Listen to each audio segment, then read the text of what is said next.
Saudações líricas, poéticas e enfáticas a você que nos acompanha e que interage conosco pelos vastos confins da web.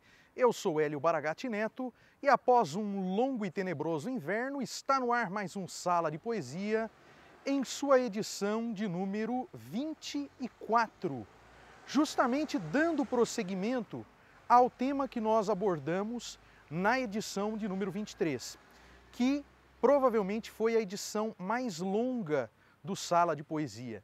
E mesmo assim ainda ficou coisa por dizer, ainda ficaram questões a serem abordadas. Para quem não se lembra, a edição de número 23 do Sala de Poesia falou sobre a cegueira e a arte. E nós retomamos esse tema a partir de uma citação, de uma frase, ou melhor dizendo, de um verso do poema Elogio das Sombras, de Jorge Luiz Borges, do ano de 1969. A certa altura, nesse poema, no poema Elogio das Sombras, que inclusive pertence ao livro Elogio das Sombras também, ele diz: Demócrito de Abdera arrancou os olhos para melhor pensar. O tempo foi o meu Demócrito. Aí a gente para e pensa, como assim arrancou os olhos para melhor pensar? Como se pode conceber a ideia de que arrancando os seus olhos uma pessoa possa pensar melhor?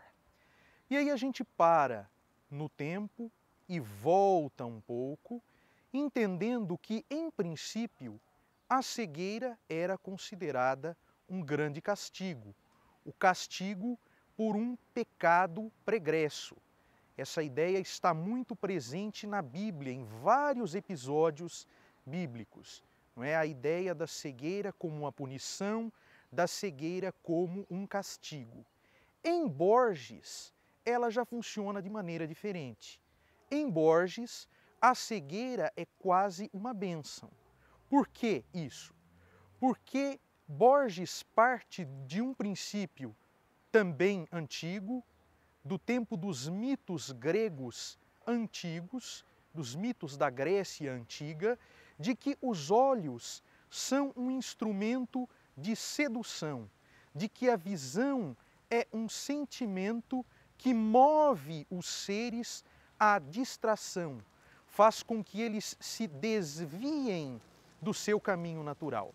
É preciso que a gente entenda que a palavra seduzir, o verbo seduzir, e por conseguinte o substantivo sedução, no início, quando surge, ele surge com uma ideia diferente da que se tem hoje. Seduzir surge como sinônimo de desviar do caminho. Então aquilo que seduz é aquilo que te desvia do caminho, aquilo que te desencaminha. Não à toa havia a figura do homem que desencaminha uma mulher. E o homem que desencaminhava uma mulher, quando a mulher, por exemplo, estava prometida para um determinado homem, ou quando um determinado destino estava traçado para essa mulher, e o homem chegava de surpresa, não é? E a seduzia, dizia-se que ele a tinha desencaminhado. E, para isso, havia um crime, o crime de sedução.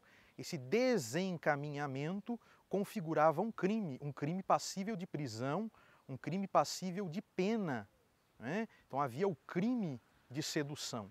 Então os olhos, a visão, eram vistos como objetos de sedução, de distração. Outra palavra que passa por esse mesmo processo, que surgiu com um significado e hoje tem outro, é desastre. A palavra desastre, originalmente, o que ela significava? Ela significava imprevisto, simplesmente.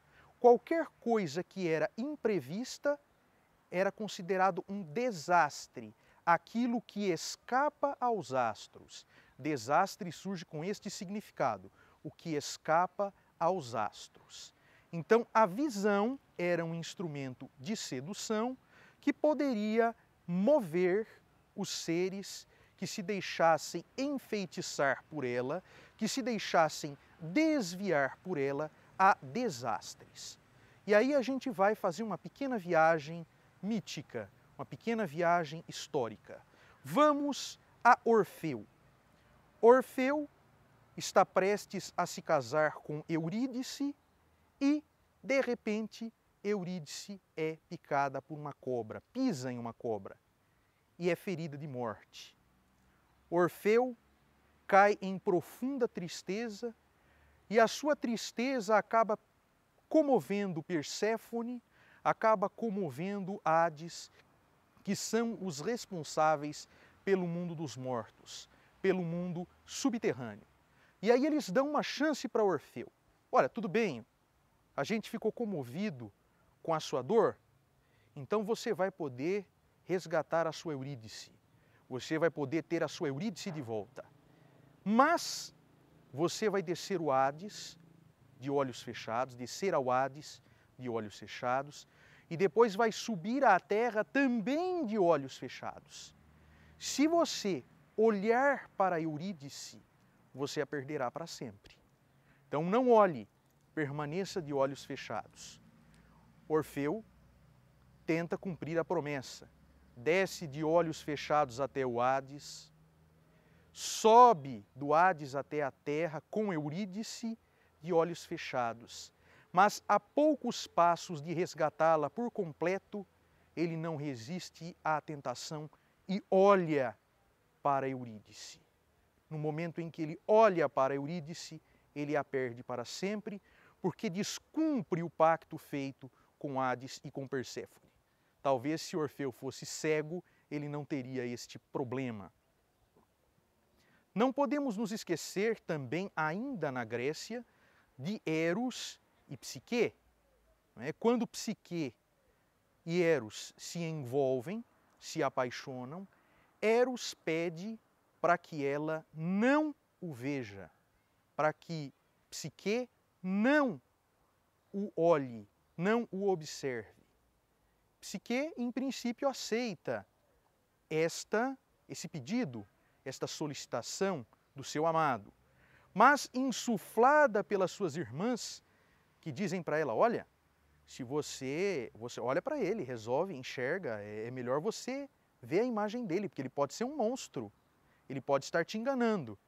Ela, insuflada pelas irmãs, sucumbe ao desejo de vê-lo e a partir do momento em que o vê, ocorre por um longo tempo a separação dos dois. Talvez, se Psique não enxergasse, ela não teria esse problema. Continuando na Grécia Antiga, indo agora para uma das mais importantes tragédias escritas por Sófocles, a tragédia do Édipo Rei. Édipo é aquele homem que acaba se apaixonando pela própria mãe, envolve-se com ela, casa-se com ela, e no momento em que ele descobre que aquela que ele desposou é a sua mãe, o que é que ele faz como castigo? Fura os seus olhos, vaza os seus olhos, talvez pensando que, se ele não tivesse sido impulsionado ou conduzido por aquela visão maravilhosa, daquela mulher maravilhosa que se descortinou diante dele, ele não teria se apaixonado, não teria se envolvido com a própria mãe e não teria se colocado numa situação tão difícil, numa situação trágica. Não à toa, esse texto, essa peça, é uma tragédia de Sófocles. E aí nós vamos à Bíblia. Nós podemos ir à Bíblia e nos lembrar, por exemplo, da situação da mulher de Ló, quando, durante a destruição de Sodoma e Gomorra, Ló e os seus familiares recebem a ordem de Deus para que deixem aquelas cidades e, em deixando aquelas cidades, para que não olhem para trás. A mulher de Ló, fustigada, curiosa, ela olha para trás. Olha para trás e se transforma em uma estátua de sal. Outra imagem interessante, não é, que alude a esse princípio, é a representação da justiça. Não é? A justiça está com a sua balança e está com os olhos vendados, não é? Para que a sua visão a desvie do cumprimento da sua função. Então, daí nós temos que Borges considera a visão, ou a perda da visão, na verdade, uma espécie de bênção. A visão também ele considera uma bênção, mas a perda da visão ele considera igualmente algo abençoado. Por quê? Porque a perda da visão implica na perda do mundo das aparências, o que em princípio é trágico, é cruel. Mas a perda do mundo das aparências implica em um ganho. Como toda perda, aliás, as perdas implicam em ganhos futuros. A perda da visão, a perda do mundo das aparências implica no ganho do mundo das essências. Então, a partir do momento em que você perde a aparência, né, a possibilidade, né, de vislumbrar a aparência, você acaba focando na essência. Daí a gente compreender o seguinte: quem for analisar a obra de Jorge Luiz Borges vai perceber que, a partir da perda definitiva da visão dele, ele passa a escrever mais poesia do que contos, mais poesia do que ensaios. O que significa que a poesia pertence mais ao mundo das essências do que ao mundo das aparências, mais ao domínio das essências do que ao domínio das aparências. Daí Borges, o mesmo Borges, dizer que a poesia, os poetas são como os cegos, eles enxergam no escuro. Daí uma belíssima lição. A poesia prescinde da visão, assim como nós dissemos na edição anterior do Sala de Poesia, citando uma série de poetas cegos, de artistas cegos. Esperamos que vocês, prezados espectadores, que vocês, prezadas espectadoras, tenham gostado dessa transmissão. Agradecemos a todos pela audiência. Muito obrigado. Até a próxima com mais um Sala de Poesia.